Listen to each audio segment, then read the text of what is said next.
Hey, it's James Arthur Ray. Welcome to Leadership for the Future, Warrior, Scholar, Sage, episode number 81, where every single week we get together right here simultaneously on Twitter, Instagram, and Facebook to talk about the psychology, first and foremost, and then the strategy to powerfully lead both your life and business. And let me encourage you to lead your life. Lead your life. Lead your business, because God knows the world needs more leaders in today's age. Are you with me? Now, we're going to talk about a topic that is highly critical, highly impactful.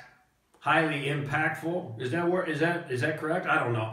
Has high impact for the leader on both business and life. But before we get into that, let's just wait for people to file in. We have people that come in from all over the world every single week.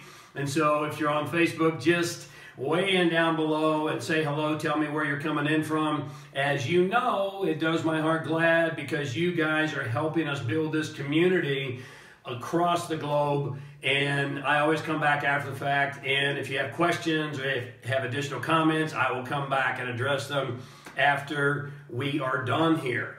If you're on Twitter, you can retweet, if you will, to those that you care about. If you're on Instagram, you can invite, or you can share it as well. And on Facebook, there's that button, as many of you already know, right? You see it? You see it? You see it? Right down here, just it's so simple. Help me, help you, help those that you love and care about by sharing with your tribe. Just click that share button and share it with those people in your online community. Now, a quick shout out to many of you, all of you actually, who shared last week. I truly appreciate it, as I've already said. Rob Genius, Pranav Hareo, if you could hold that up there, I could probably see it. Pranav Hareo, David Curlew, Susan Norkett, Paul Campbell, thank you for sharing. We are all one. Gratitude 24/7, 365, Sandy Arango, Baltazar Gomez, Anthony Rogers, thank you, bro, as always, from the UK. Keep sharing, keep doing great things. Tony Francis Wellbeing from Scotland, thank you for sharing, my friend. Keep doing great things there in your neck of the woods. Tommy Allen Rains, Nora Jones from Dubai. Nora. One of these days, we're going to get over there and we're going to go skiing in the summertime in the middle of the desert, okay? Because I know you have an indoor ski slope there. What's up with that? Jay Lee, thank you for sharing. Jay, as always, I appreciate it. Hey, Jay Lee, if you are here, let me just tell all of you guys something. I have just been invited to the Wealth Summit. It's April 21st in Tampa, Florida. There's going to be a variety of speakers, and one of them I know really well, and maybe you do too. That would be me. And so I'm really excited. WAN Global. I hope I pronounce it right. Is it WAN or is it WAN?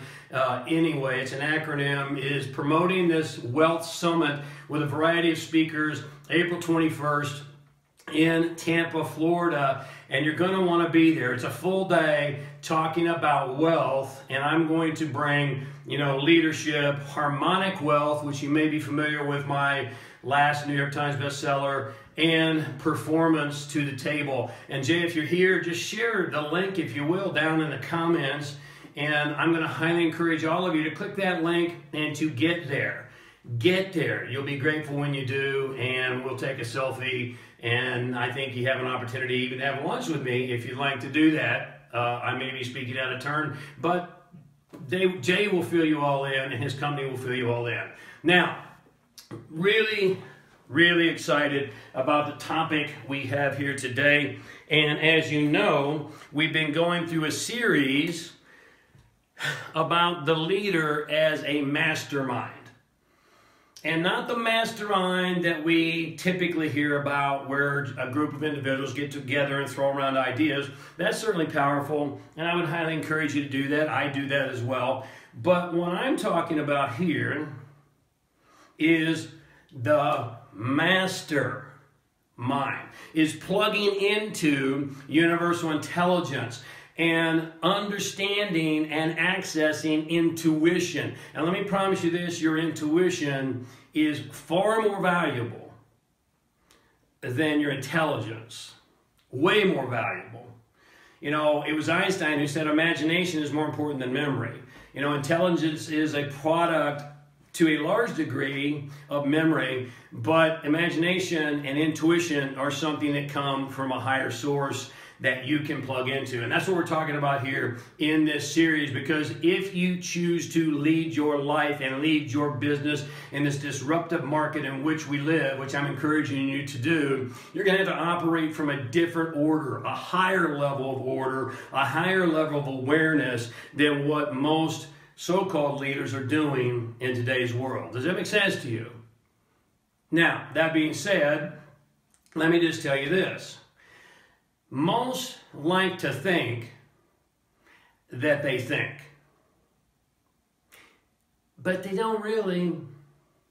What most people call thinking is nothing more than running a socialized program, is running old memories and gifts from an outside source that you were given at a very early age. Unsolicited gifts, I might add, that were handed to you at a very early age. Now keep an open mind here, because most people think they think, but they don't think at all. Not really. True thinking is instantaneous. It's original. It's creative. When you are ruminating over this and that and the other, and what if this and what if that and what if, that's not thinking. That's running an old program. And so therefore, even though most people like to think they think, they're not really thinking. They're being thought.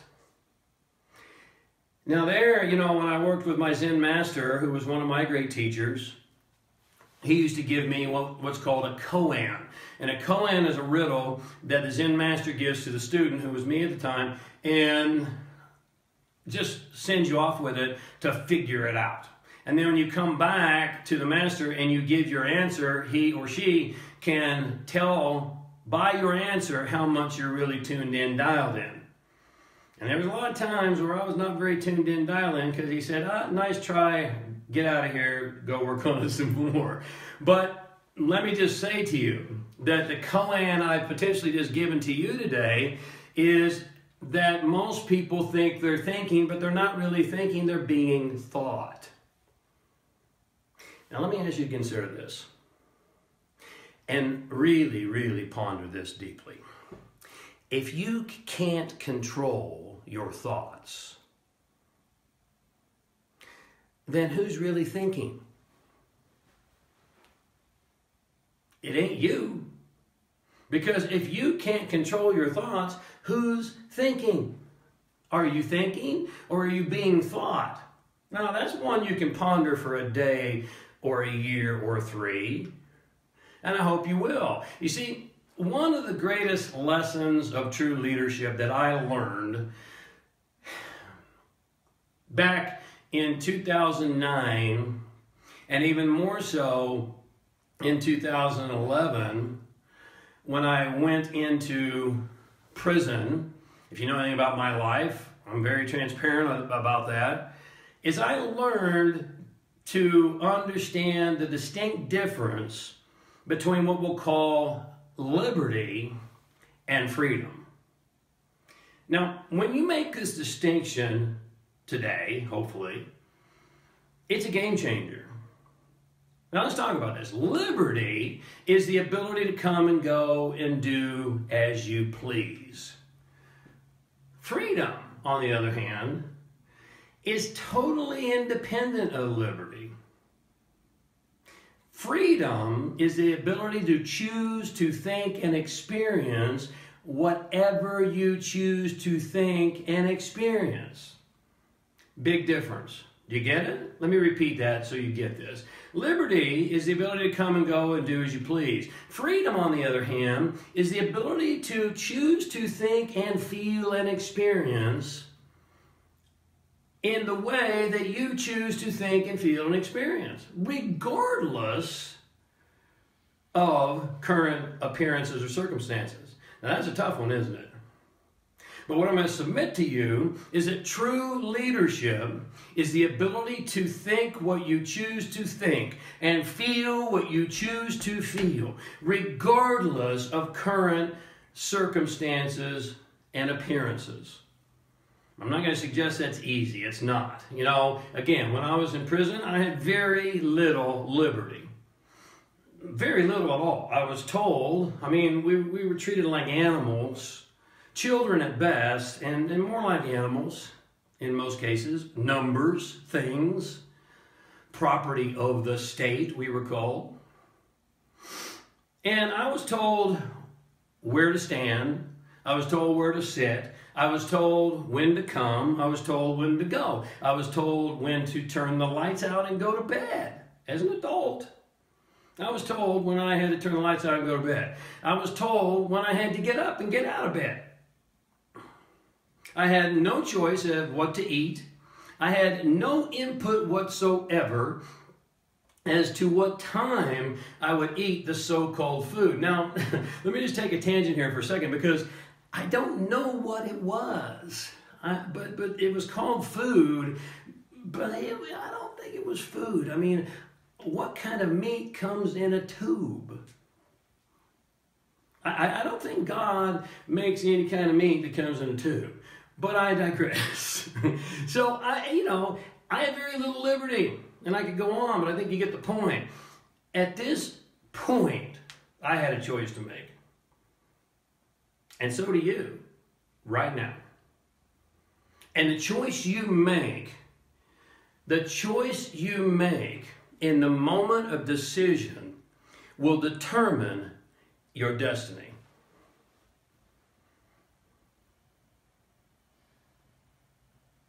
You have a choice to make right now, just like I did. In this place where I was told, sit, stand, get up, go to bed, turn off the lights, get out of bed, eat this crap, stand in line, shut up, everything, no liberty. I could be mad and miserable for 2 years in this dysfunctional vacation, or I could choose to experience the situation in an empowering way. Now, here's the thing. Either way, regardless of what I chose, I wasn't going to get any more liberty. Are you with me? I was not going to get any more liberty. The ability to come and go and do as I please. However, freedom was mine for the taking. And all I had to do was make a decision to take your power back. Liberty is the ability to come and go and do as you please. Freedom, the ability to choose how to think and how to feel and how to experience the circumstances that life throws at you. And let's not be Pollyanna. Sometimes life throws piles of shit at you. Let's face it, right? That's pretty graphic, right? Did you see that one? Life throws hardballs. Life throws sucker punches. Sometimes it's really, really, really hard, right? And yet, and you might not have a lot of liberty. In a lot of circumstances, you don't have a lot of liberty. But you always have freedom. You see, and unfortunately, when I look around at this world, most people have vast amount of liberty. But unfortunately, they have very little freedom because they've given their freedom away. Let that not be you. Because of external situations and circumstances, they've given away the greatest of all human freedoms, the greatest characteristic and quality of true leadership, to choose to think and feel and experience life regardless of what's going on in the way that you choose to think and feel and experience life. Because you see, whether you're leading your own life or whether you're leading a business, the principles are the same. The leader who cannot hold the vision, regardless of circumstances, is not a true leader. Because the speed of the leader determines the rate of the pack. Do you get that? The speed of the leader determines the rate of the pack. Bottom line, you have, I have, every single person has on this planet the God-given ability to think whatever you choose to think. Most just don't do it. How about you? You have the God-given ability to feel and experience life circumstances however you choose to feel and experience life circumstances. Most don't do it. How about you? You know, it's sad, really. Because again, going back to my example, I wasn't going to get any liberty. I could be mad and miserable, or I could choose to experience and to think in an empowering way. The only person affected was me. It wasn't going to change my liberty at all. But I chose to take back my freedom. Why is it, let me ask you to consider, why is it that most people, including you, let's be frank, there's no value in lying to yourself. Why is it that most people, including you, don't choose to think and feel and experience in an empowering way? Why is it that most people choose to think and feel and be driven by external circumstances and experiences? I mean, think about this. Your thoughts, follow me, your thoughts create your feelings. Your feelings drive your actions. You've heard me talk about going 3 for 3. Thoughts, feelings, actions, all firing in alignment. Your thoughts, your interpretation of an external stimuli create your feelings. Your feelings drive your actions, and your actions create your results. So really, logically, why would you not always choose to think what you choose to think, regardless of circumstances or appearances? Because you'd automatically feel better, and you'd automatically act better, because feelings drive action. You with me? Which in turn would mean you create better results. You see, you have a greater probability and propensity to have a powerful impact on external circumstances, even when they suck. That's a technical term. Even when they suck, you have a greater probability and propensity to have a powerful impact upon those when you, first and foremost, take your power back and choose to think and feel in the way that's going to drive more empowering behavior. And at the end of the day, even if you can't change those circumstances, which I couldn't, you'll still experience them differently. And so, do they change? You bet they do. So why wouldn't you do this? I'll tell you why you don't do it. I'll tell you why most people don't. I'll tell you why most people are followers versus leaders. Because if you're not choosing to think and feel, regardless of circumstances, you are not taking your leadership abilities seriously. You are not doing what you're capable of doing. And I'll tell you why this happens. It happens, get this, put this in your notes, because it takes far more energy and effort to constantly think empowering thoughts than it does to think in alignment with the matrix of appearances. Right? What my producer back there just, what was that you just said, Bear? Say it nice and loud. Say it. Come on, hurry. No. Say it. Word. Word. She said, she's back behind the camera going, word. Are you serious? Let me repeat that because that's such a game changer when you get it. It requires far more energy and effort to constantly think empowering thoughts and feel empowering feelings, which drive empowering action and empowering results, than it does to think and feel in alignment with the matrix of appearances. Are you with me on this? And most people don't want to put out that kind of energy and effort. They want to be just lazy. They want to just be a pawn. They want to be a ping pong ball in the surf. They want to go with the flow. You know, some people say, go with the flow. Bullshit. Was that strong enough? You know, that just came out. You know, go with the flow, bullshit. Why? Because the only thing, no leader goes with the flow. The leader gets into flow. That's a whole another topic. But the only thing that goes with the flow is a leaf in the surf. And that has no power whatsoever. Now look, I was raised in the Christian tradition. I have a great respect for all traditions. I've studied most of them.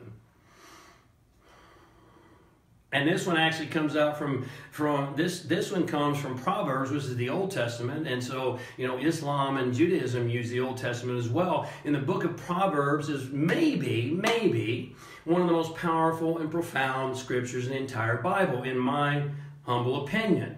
You be the judge. In the book of Proverbs, it states, as a man thinks in his heart, so shall he be. Now, if you study the ancient traditions, what they're talking about when they mention the heart is actually your unconscious.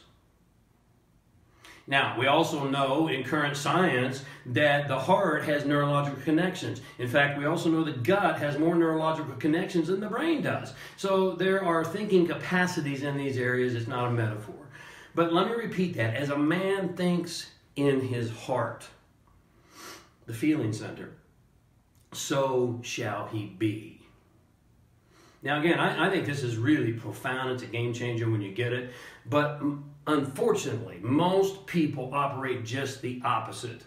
What does Proverbs say? It says, as you think, so shall you be. As you think and feel, so shall you be.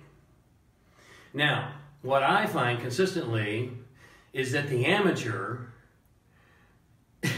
becomes, as I be and I see, so shall I think. You get the difference? They get it backwards. As the results be, and as circumstances be, and as what I see, so shall I then think. You get the difference? That's not what the text is telling us to do. As you think, so shall you be. Not be, you shall think. Seriously? Leaders, real leaders for the future, have the ability to turn away from current circumstances and appearances because they recognize those are nothing more than the residual outcome of past thoughts, feelings, and actions. And so therefore, the amateur, unable to control his thoughts and feelings, spends his entire life chained to the illusion as a slave of the matrix. 4 words. Take your power back.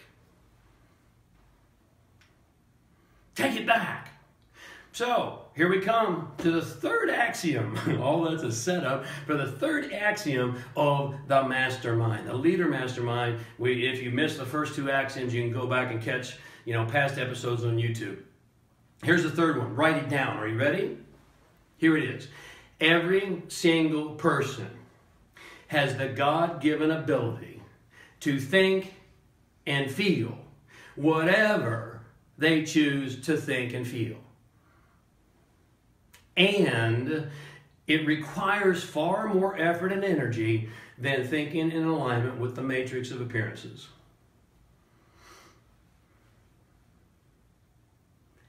Let me repeat it, every single person has the God-given ability to think and feel whatever they choose to think and feel, regardless of what's going on in the world around them. And it requires far more energy and far more mental mastery and far more discipline and far more effort than thinking in alignment with the matrix of appearances. Because let's face it, most people are be then think people. Leaders are think then be people. Are you with me? Thinking what you choose to think, regardless of appearances, is a battle. I'm not going to tell you it's easy. It's far from easy. It's not supposed to be easy. If it was easy, then everyone would be at the top of their game. Everyone would be leading the field. Everyone would be masterful, and then masterful wouldn't be masterful. Right? It'd be ordinary. It's not easy. It's not supposed to be easy. It takes far more energy and effort than thinking in alignment with the matrix of appearances. And here's the thing, guys. Irrespective of your liberties, regardless of your current circumstances, you can think and experience your situation and your circumstance as you choose to think and experience your situation and your circumstance. The question is not, can you? Because that answer is yes. The question is, will you?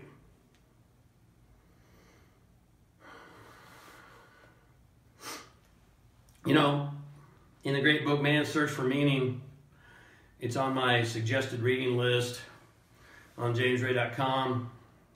I read it years ago. Viktor Frankl, Man's Search for Meaning, was a Jewish psychologist who went through the World War. And his family was killed, and he was transported across miles and miles and miles and miles in a dark train car to Auschwitz, the death camp. And he talks about his experiences, and I've seen him also in a presentation talking about his experiences. But he said, I looked around me, and some people I just saw men all around me choose to check out. They'd curl up in the fetal position in their bed, and they just choose to leave because they couldn't take it. He said, but I made a choice that I was going to get through this. And I was going to, no matter what, I was going to make the best of this. And I was going to get out of here and utilize this experience to make a positive impact on the world around me. And at one point in time, he talks about how they were performing sterilization surgery with no anesthesia. He said the pain was maddening. It was blinding. You can only imagine. And he said, as I lay there in this horrendous pain, I had a choice. I could choose to hate.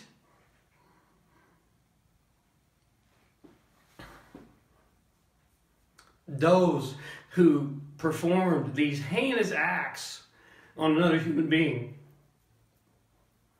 He said, or I could choose to be free and to exercise the greatest of human freedoms, which was my freedom of choice.